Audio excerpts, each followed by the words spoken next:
Looks like we're missing some weights. I'm missing a leg, so it's all right.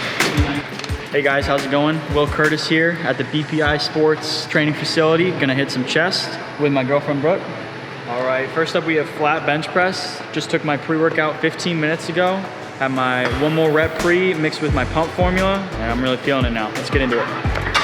All right, starting out here, we're gonna get 135 on the bar just to warm up, get our blood pumping, going, and then we'll work into a flat bench sets 6 by 6.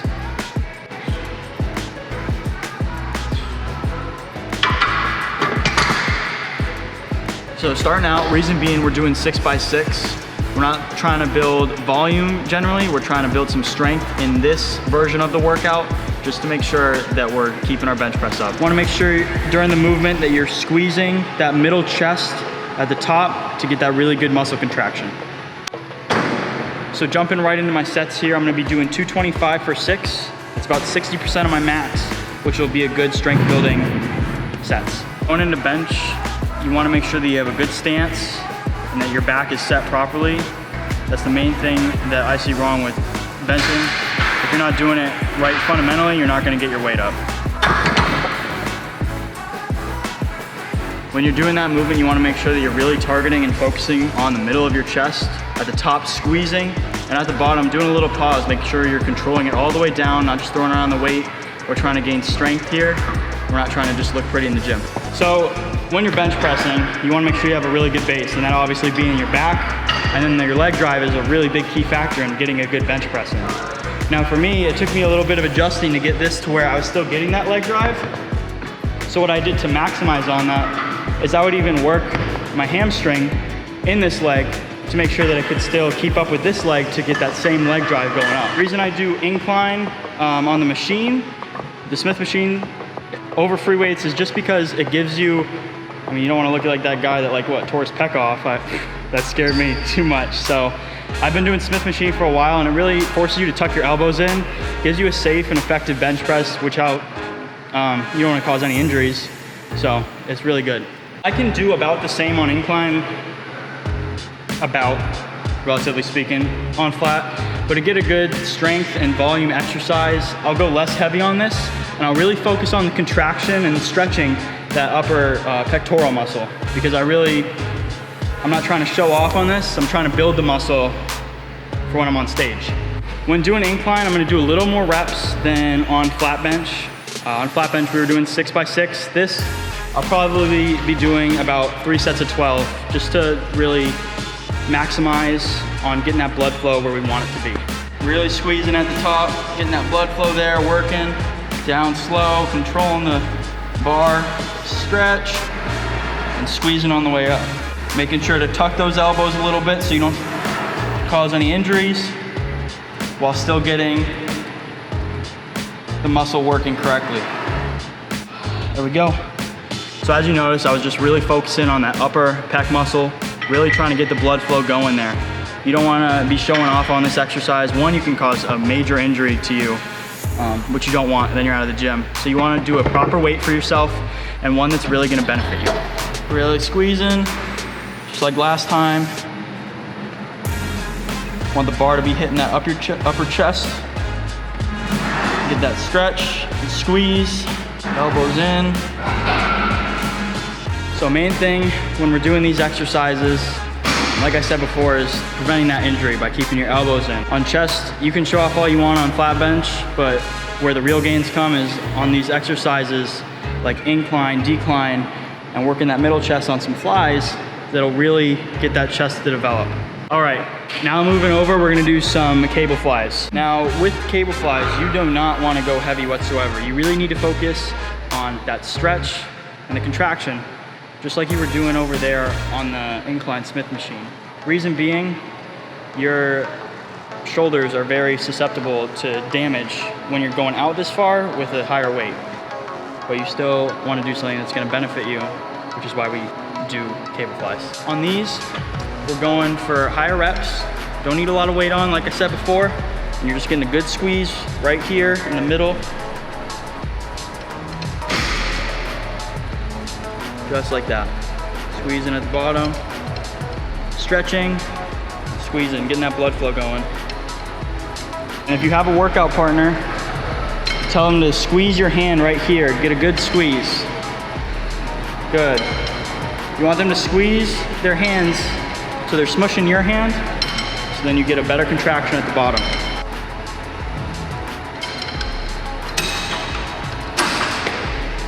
So on those sets, just getting a good stretch, good contraction, really squeezing your hands together during the movement to make sure you're maximizing that blood flow.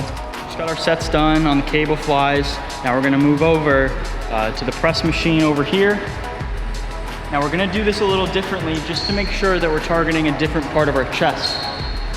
When we're doing this exercise, a lot of people are just gonna do the typical pressing movement right here. Well, that's good. We're gonna do it in a way that's really gonna maximize getting our middle chest right here. When you're doing this, you wanna sit sideways, almost looking at this handle that you're gonna be using. You're gonna put your shoulder over this back pad over here, and you're gonna just press and hold it like you would any time you're using this machine. Press out, and you're squeezing all right up here to make sure that middle chest is getting built. For me personally, I put my fingers right here to remind myself that I'm squeezing my fingers to get a good pump. 12 on each side. Looks like we're missing some weights. I'm missing a leg, so it's all right. Same thing on the other side, just looking at this way. Same principles. Finger right here, pressing.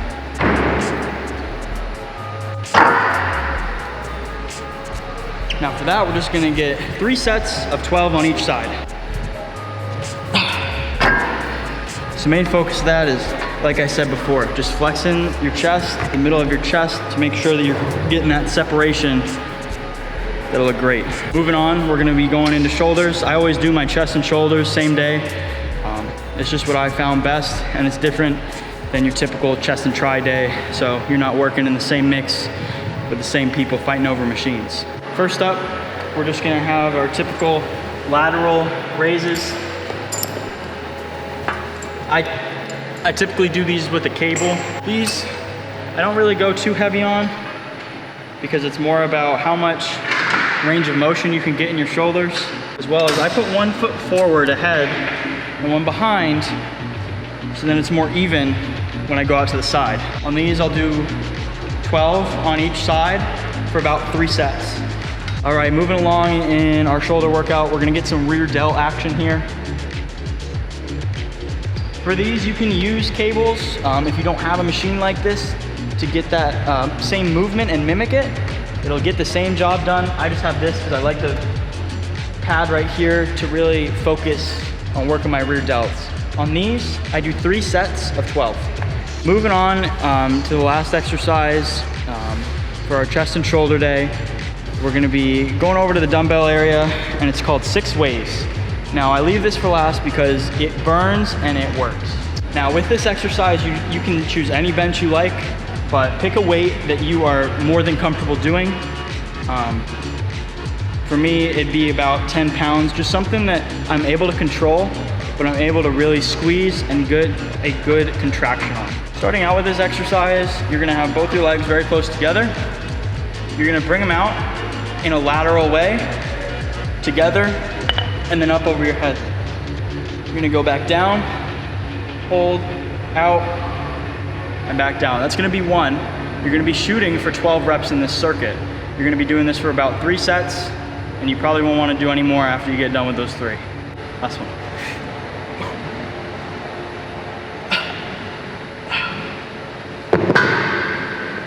And after that, you can definitely see there's only 10 pounds.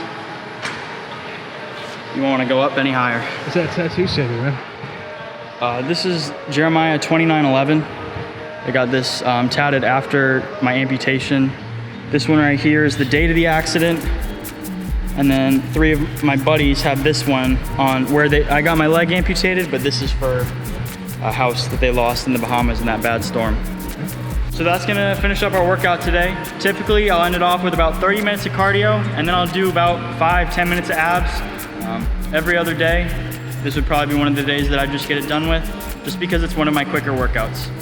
All right, I'll see you guys in the next one.